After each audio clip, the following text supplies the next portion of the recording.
Horacio Silvestre Quiroga Forteza, un personaje clave en la historia de la literatura latinoamericana, cuya vida estuvo condensada en amor, locura y muerte. Yo soy Luisa Sanz. Y yo, Mayra Dugarte. Acompáñenos en este recorrido por una de las obras más significativas de este increíble autor.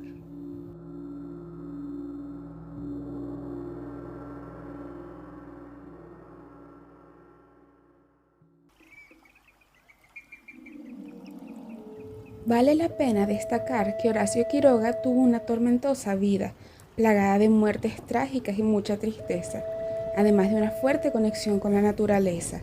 Esto, además de algunas influencias literarias como Poe y Maupassant, determinaron el estilo de este gran escritor. Sumado a que en algún tiempo, Luisa, a Quiroga le preocupó más el contenido que el estilo en sí, por lo que se le llegó a denominar como un mal escritor. Imagínate. Sus obras pueden identificarse entre la época del declive del modernismo y los inicios del vanguardismo. Es una especie de limbo literario que hizo de sus obras parte del haber canónico de Latinoamérica. Y te cuento, su vida estuvo rodeada de múltiples suicidios y accidentes. Su padre muere al dispararse accidentalmente con una escopeta cuando era un bebé. ¡Terrible! Sí, y empeora. Su padrastro luego se suicida frente a él cuando tenía solo 18 años. Incluso accidentalmente Quiroga le dispara a su mejor amigo con una escopeta. Y para rematar, el mismo Quiroga se suicida al consumir cianuro cuando se entera de su diagnóstico de cáncer.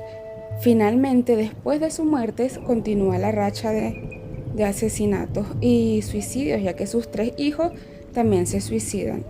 Además de su conocida amante Alfonsina Storni, quien es una reconocida escritora. Claro, es que cuando menos es insólito, ¿no?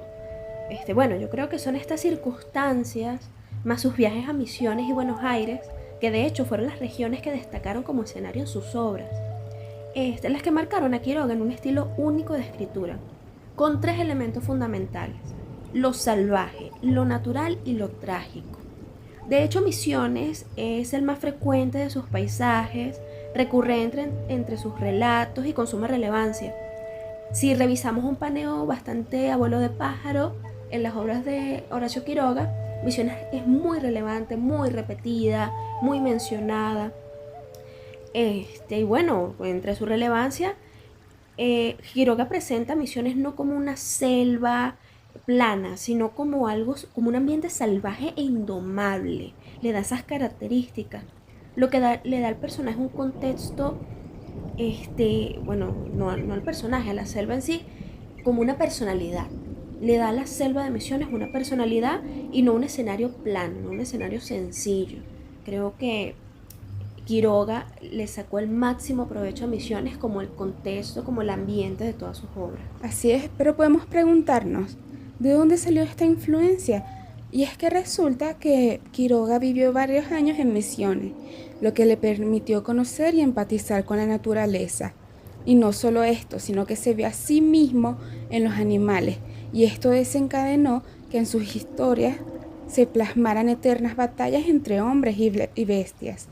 Es fácil reconocer su relevancia en las obras, ya que él las menciona constantemente. Esto nos da razón de la construcción de Los Desterrados, porque esta obra tan compleja y hermosa está cubierta de horrores que solo Quiroga podría concebir. O sea, es algo muy característico de él.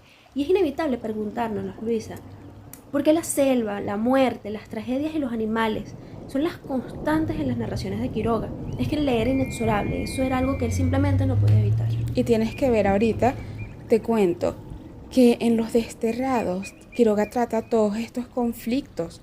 Nos presenta como una serie de personajes residen en Misiones y se ven enfrascados en lúdicas aventuras que rayan con lo selvático y no dudan de mostrar lo peligroso que es la naturaleza del hombre. Desde el regreso de Anaconda como presentación del ambiente de la obra hasta la descripción de cada personaje en cuentos individuales pero conectados entre sí. Ya veremos esto. Aunque Luisa, debemos hablar un poco sobre Anaconda. Es que es necesario. Sí, es indispensable, la verdad. Es necesario. Este cuento forma parte de Cuentos de la Selva, o Cuentos de la Selva para niños, como también se le nombró. y relata el enfrentamiento entre hombres y víboras, ¿ok?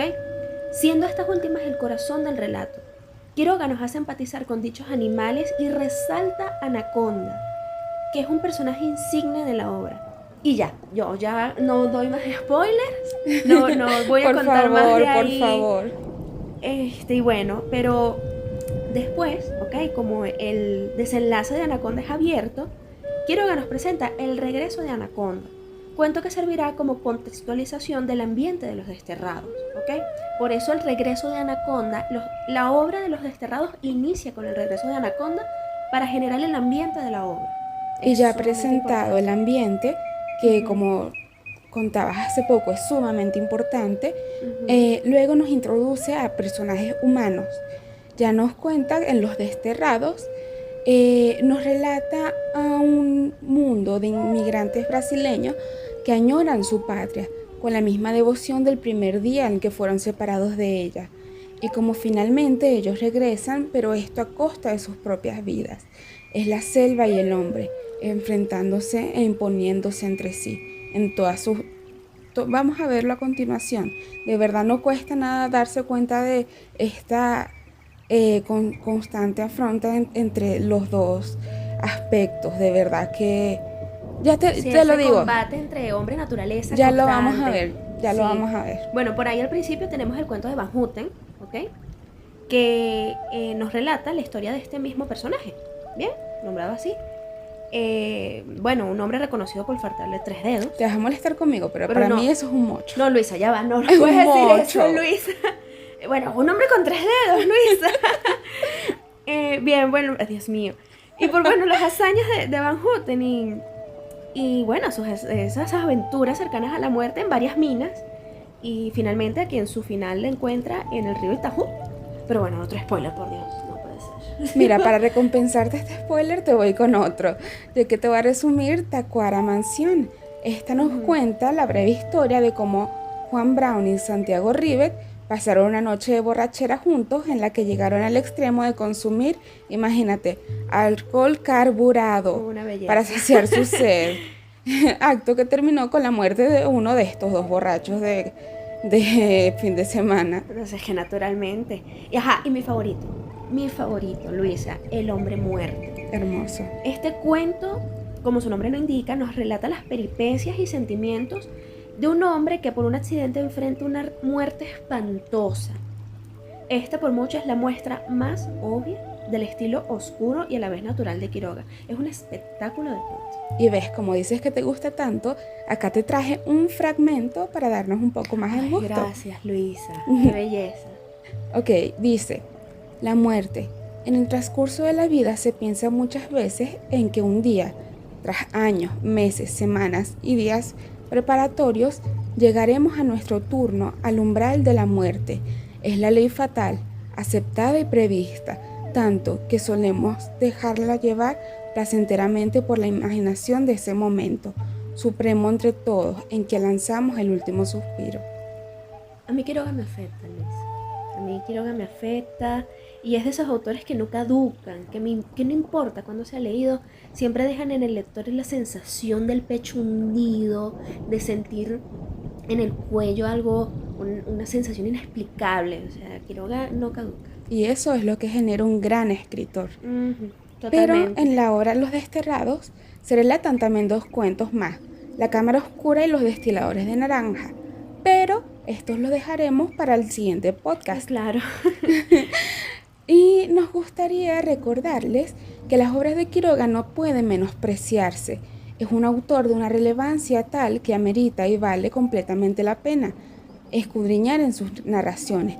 De verdad es un placer adentrarse en todas estas lecturas. Claro, y estoy completamente de acuerdo contigo. Horacio Quiroga exige que sus obras sean revisadas con propiedad y no solo consideradas como cuentos para niños, que en algún momento quizás él tuvo esa intención, pero también hay que revisar el contexto que lo llevó a relatar las historias tan peculiares, ese estilo tan único, y también, bueno, los argumentos en sí de cada cuento. Son cuadros hechos palabras, Luisa. Realmente tengo toda la intención de caer en la cursilería. Y no te culpo. Claro. Por eso y por qué es necesario estaremos revisando en nuestro próximo podcast estos 2 últimos cuentos y revisaremos la obra desde la perspectiva literaria, desde la influencia de Misiones, la muerte y otros aspectos. Claro que sí. Bueno, muchísimas gracias por escucharnos y estaríamos entonces viéndonos en la próxima, ¿claro? Hasta la próxima. Hasta la próxima.